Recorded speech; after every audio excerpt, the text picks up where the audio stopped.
Blade Runner foi lançado hoje há 42 anos.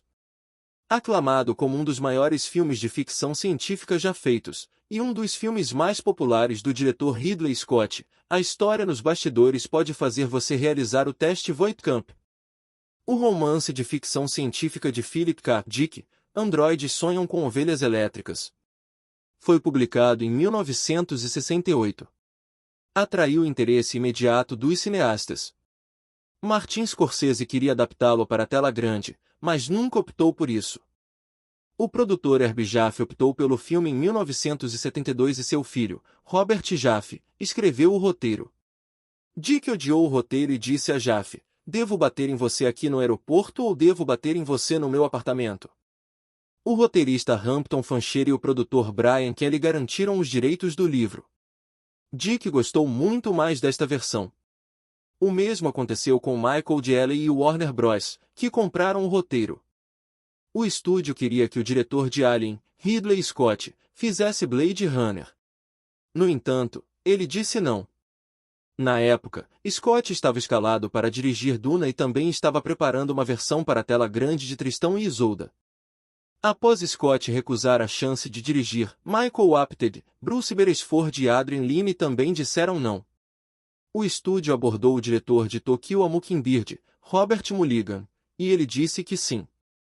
Mulligan e Fancher discordaram fortemente sobre a direção que o filme deveria tomar e, após 3 meses, Mulligan deixou o projeto. A essa altura, Ridley Scott havia deixado Dune devido à falta de progresso. O estúdio mostrou a ele o roteiro de Fancher e Scott entrou como diretor. Ao escalar o personagem principal Rick Deckard, a primeira pessoa que Scott considerou foi Dustin Hoffman. De acordo com Scott, Hoffman estava interessado, mas queria mudar muito o personagem. E Hoffman disse: "Não tenho ideia de por que me pediram para interpretar um personagem tão machista." Havia outros grandes nomes para o papel também. Jack Nicholson, Paul Newman e Al Pacino foram considerados. Martin Sheen recebeu a oferta do papel e recusou porque estava muito exausto das filmagens de Apocalipse Now. Nessa época, Harrison Ford era uma grande estrela depois de aparecer em 2 filmes de Star Wars e em Os Caçadores da Arca Perdida. Ele queria um papel com mais profundidade dramática, então falou com Scott e quando Scott lhe ofereceu o papel de Deckard, ele aceitou. Depois de vê-la em Soldier of Orange, Ridley Scott queria Rutger Hauer como antagonista Roy Batty. Eles se conheceram e Hauer apareceu com óculos escuros verdes, calça de cetim rosa e um suéter branco justo. A executiva de produção Catherine Aber disse que Ridley literalmente ficou branco. O interesse amoroso de Deckard é a replicante Rachel. Barbara Hershey, Nina Sherwood e Grace Jones foram consideradas. Quando Scott viu o teste de Sean Young, ele sempre a quis como Rachel. Scott disse que Young tinha uma qualidade de Vivien Leigh e que o visual de Rachel, seu cabelo e maquiagem, foi baseado na lenda de Hollywood Joan Crawford, estrela de clássicos como O que Aconteceu com Baby Jane. Em uma cena, Deckard empurra Rachel. Sean Young disse que sua expressão de dor era real porque Harrison Ford a machucou. Aconteceu mais de uma vez, mas ela disse que Ford deixou tudo bem porque sempre que acontecia, ele a provocava para rir. Escolher Pris foi mais difícil. Stacey Nelkin fez o teste, mas recebeu um papel diferente que acabou sendo cortado do filme. Debbie Harry fez o papel Dawn. Finalmente, Scott recorreu à jovem atriz relativamente desconhecida Daryl Hannah para fazer o papel. Zora é o primeiro replicante que Deckard persegue. A cobra que ela tem no pescoço é a verdadeira Python de estimação da atriz Joanna Cassidy, chamada Darling. O filme nunca se chamaria Androides Sonham com Ovelhas Elétricas. Quando Scott entrou a bordo, o título era Dangerous Days. Scott mudou isso, estranhamente, para Gotham City. Outro título provisório foi Android. Houve um romance de 1974 de Alan Orse chamado The Blade Runner sobre contrabando de equipamentos médicos. Ridley Scott sabia que era perfeito para seu filme. Ele comprou os direitos do título, mas não do livro. Scott planejou por meses, mas descobriu que o cenário havia sido construído de ponta cabeça. O designer de produção Lawrence G. Paul disse: "O problema da ficção científica é que você está construindo coisas que não existem." Scott disse, é como ter uma porta no teto. Para onde isso vai? As filmagens aconteceram em Los Angeles e devido às regras da União Americana, Scott não conseguiu operar a câmera sozinho. Ele achou isso muito frustrante, pois significava que ele não poderia filmar algumas cenas pessoalmente, como havia feito algumas vezes em Alien. Após 2 semanas de filmagem, Scott decidiu que não gostou da iluminação do que havia sido filmado, então eles refizeram tudo, atrasando a produção em semanas. Isso criou um conflito com o DP Jordan Cronenweth, já que sua equipe teve que trabalhar 14 horas por dia para voltar aos trilhos. O trabalho que Scott e Cronenweth fizeram juntos inspirou-se em clássicos do filme noir e em Cidadão Kane, de Orson Welles. Durante a produção, Scott deu uma entrevista onde disse preferir equipes britânicas porque, quando eu peço algo, eles dizem sim chefe e fazem. Não é o caso das equipes americanas. Isso não caiu bem para a equipe americana com a qual Scott estava trabalhando. O supervisor de maquiagem Marvin G. Westmore mandou fazer camisetas para a equipe que tinham na frente sim, chefe, minha bunda e nas costas Will Rogers nunca conheceu Ridley Scott. Will Rogers era uma estrela de cinema na década de 1930, famosa por dizer, nunca conheci um homem de quem não gostasse.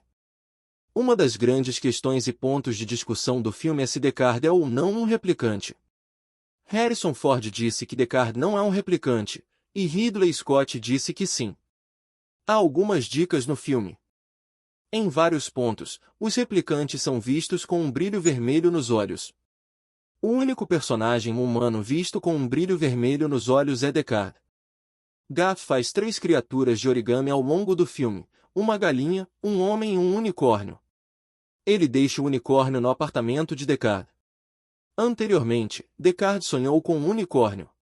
Como Gaff saberia disso, a menos que os sonhos de Deckard tivessem sido implantados, ou seja, ele é um replicante. O filme abre com o teste Voigtkamp, mas originalmente começou onde vemos Deckard no campo. Um homem com traje de proteção se aproxima. Deckard atira nele e é revelado que o homem era um replicante. Isso foi então adaptado para Blade Runner 2049. Uma das cenas mais brutais é quando Roy mata seu criador, Eldon Tyrell. No roteiro de filmagem, Roy matou Tyrell e percebeu que Tyrell é um replicante. Ele encontra o verdadeiro Tyrell morto em estase criogênica. Scott mudou porque cada personagem era um replicante sangrento. Scott e D.P. Jordan Cronenweth introduziram um tema recorrente sobre visão e olhos. O filme abre com um close de um olho. Os olhos replicantes brilham em vermelho. Os replicantes visitam o Hannibal Shells Wood para obter informações. Roy mata Tyrell enfiando os polegares nos olhos. Depois de assumir o cargo de diretor, Scott queria mudanças no roteiro com as quais Hampton Fancher não concordava. Como resultado, Fancher deixou o projeto e Scott trouxe David Webb Peoples para reescrever certos elementos. Existem diferenças em relação ao romance. Dick deixa claro que Deckard é humano. Ele faz o teste Voigtkamp e passa. O livro se passa após o término da Guerra Mundial, que levou a mutantes chamados Chicken Heads. Existe uma religião chamada Mercerskia Psíquica. No livro, os replicantes não são chamados assim, mas são chamados de androides ou Vandies. A filha de David Webb Peoples, Risa, estava estudando microbiologia e lhe ensinou sobre clonagem e replicação. Peoples adaptou isso para replicante e usou no roteiro. A primeira pessoa que Scott abordou para compor a música foi Pat Townshend, mais conhecido como guitarrista do The Who. Townshend teve uma experiência terrível ao escrever a música da ópera Rock Tommy, então virou Scott Down. Scott depois recorreu a Vangelis. Para obter o efeito de olhos vermelhos brilhantes, Jordan Cronenweth usou uma técnica inventada por Fritz Lang em Metrópole chamada processo Schuftan. A luz é refletida nos olhos do sujeito por meio de um vidro espelhado em um ângulo de 45 graus. O resultado é que a câmera capta um efeito de brilho vermelho. A redação do discurso Lágrimas na Chuva veio de alguns lugares. O roteirista do filme, David Webb Peoples, concebeu o discurso, e uma versão dele estava em seu rascunho do roteiro, abaixo. Rutger Hauer chamou isso de conversa de ópera. Então modificou-se na noite anterior às filmagens. Ele apareceu no set e fez o monólogo como conhecemos agora e, quando terminou, a equipe aplaudiu. Alguns até choraram. A versão teatral do filme teve um final diferente do corte final, aquele que Scott diz ser definitivo. O final original mostra Deckard e Rachel fugindo para o país com a narração de Deckard. Blade Runner foi um grande fracasso de bilheteria quando foi lançado. Com um orçamento de 30 milhões de dólares, arrecadou apenas 41,5 milhões de dólares. Nas décadas seguintes, porém, o filme cresceu em estatura e hoje é reverenciado como um filme de ficção científica marcante e uma obra-prima de Hollywood. Para finalizar, algumas ótimas fotos dos bastidores do set de Blade Runner.